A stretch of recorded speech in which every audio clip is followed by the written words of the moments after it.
मौसम से जुड़ी जानकारी और लाइव मौसम खबरों के लिए हमारे YouTube चैनल को सब्सक्राइब करें और बेल आइकॉन दबाकर हर अपडेट पर रखें नजर। नमस्ते, मेरा नाम महेश पलावत है। आप स्काई मैट वेदर देख रहे हैं। आप सबका बहुत बहुत स्वागत है।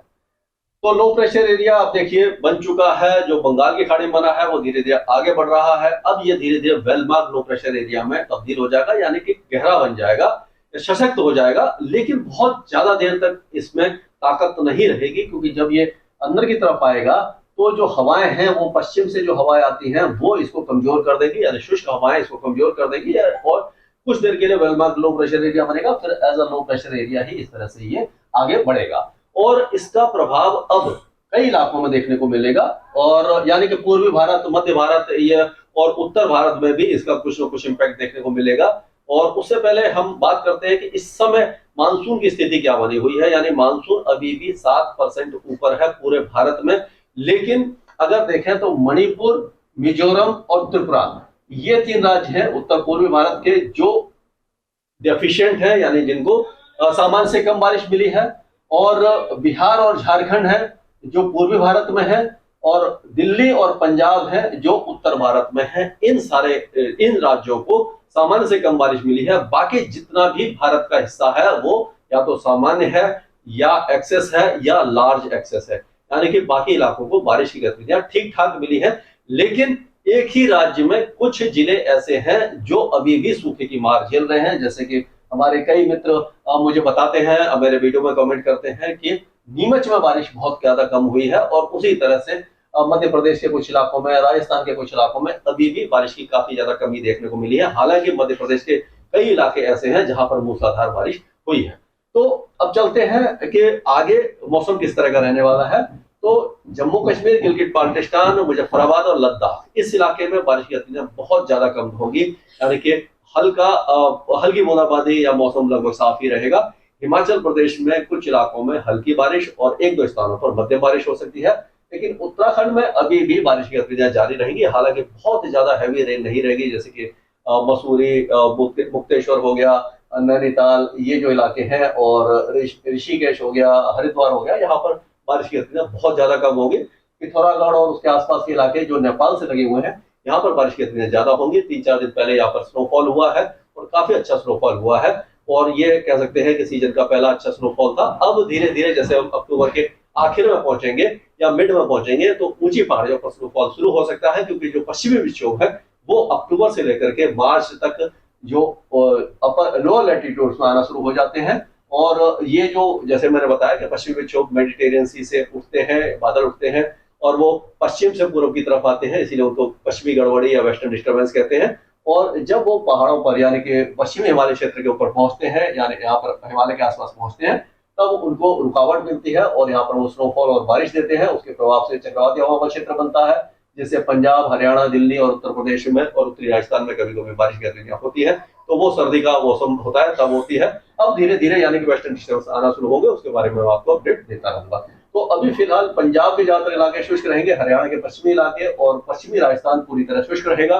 और ये जो एंटी साइक्लोन आप देख रहे हैं, यानी प्रति चक्रवाती हवाओं का क्षेत्र, इसमें क्या होता है कि घड़ी की दिशा में हवाएं घूमती हैं। तो जब इस तरह से हवाएं आएंगी बलूचिस्तान, सिंध, पाकिस्तान और राजस्थान की साइड से, तो शुष्क हवाएं आएंगी, तो पंजाब, हरियाणा के पश्चिमी जिलों के साथ साथ पश्चिमी राजस्थान और कच्छ के कुछ इलाकों का जो मौसम है वो साफ हो जाएगा। अब मानसून यहाँ से विदा ले रहा है इस इलाके से। लेकिन जो बाकी इलाके हैं, जैसे कि पूर्वी हरियाणा हो गया, दिल्ली, उत्तर प्रदेश, पूर्वी राजस्थान और ये मध्य प्रदेश, उत्तर प्रदेश, इस इलाके में मानसून थोड़ा देर से विदा होगा, क्योंकि ये जो लो प्रेशर एरिया आप देख रहे हैं ये आगे की तरफ बढ़ेगा और इस तरह से ये घूम जाएगा। लेकिन इसका प्रभाव जो है वो अभी एक साइक्लोनिक सर्कुलेशन यहाँ पर भी बना हुआ है, यानी कि जो उत्तर प्रदेश के दक्षिणी भागों में भी यहाँ पर एक साइक्लोनिक सर्कुलेशन है, और ये जो एक तरफ है यहाँ तक आ रही है।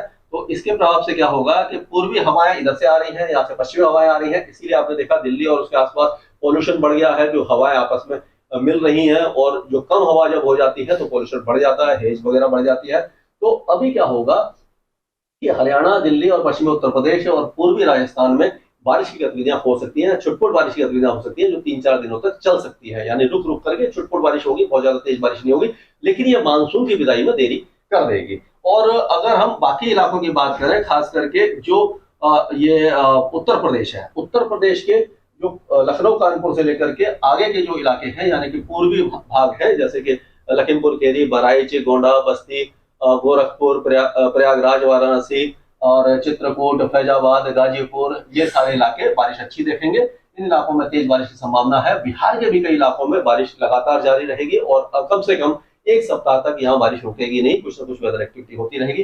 झारखंड और उप हिमालय, पश्चिम बंगाल और सिक्किम में भी तेज बारिश की संभावना है। गंगे पश्चिम बंगाल में हल्की से मध्यम बारिश होगी।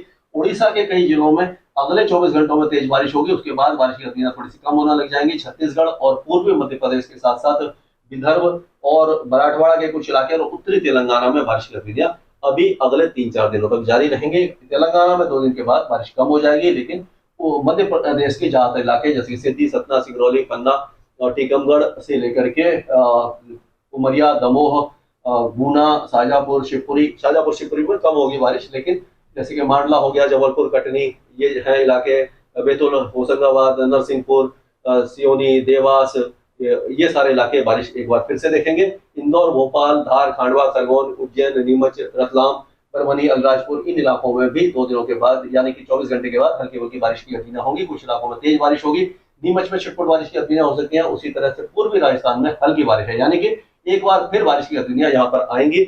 और जो कटाई के लिए आप सोयाबीन की कटाई की बात कर रहे हैं, उसमें थोड़ा सा विलंब हो सकता है, तो 1 हफ्ते का इंतजार कर लीजिए। उसके बाद जाकर के मौसम यहाँ से साफ होने लगेगा, तब आप अपने हार्वेस्टिंग शुरू कर सकते हैं। पश्चिमी राजस्थान और पश्चिमी गुजरात पूरी तरह शुष्क रहेंगे, यहाँ पर बारिश की गतिविधियां नहीं होंगी। आप अपनी जो फसल है उसको काट सकते हैं। और ये 1 मिनट इसकी लाइन वाली है, तो ये अभी भी हट नहीं रहा है।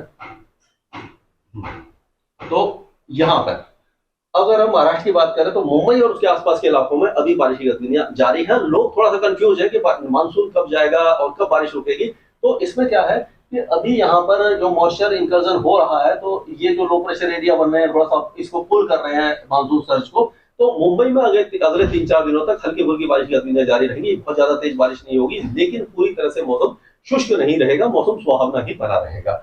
और उसके आसपास के इलाके जो गुजरात के दक्षिणी इलाके, यहाँ पर भी बारिश होगी।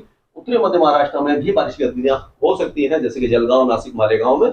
लेकिन जो दक्षिणी कोकण हुआ है और जो दक्षिणी मध्य महाराष्ट्र है, सांगली, सतारा, कोल्हापुर, उस्मानाबाद, परभनी, ये सारे इलाके शुष्क रहेंगे। सिंधुदुर्ग, रत्नागिरी, वेरंगुला और गोवा वगैरह में भी बारिश की गतिविधियां बहुत ही ज्यादा कम देखने को मिलेंगी।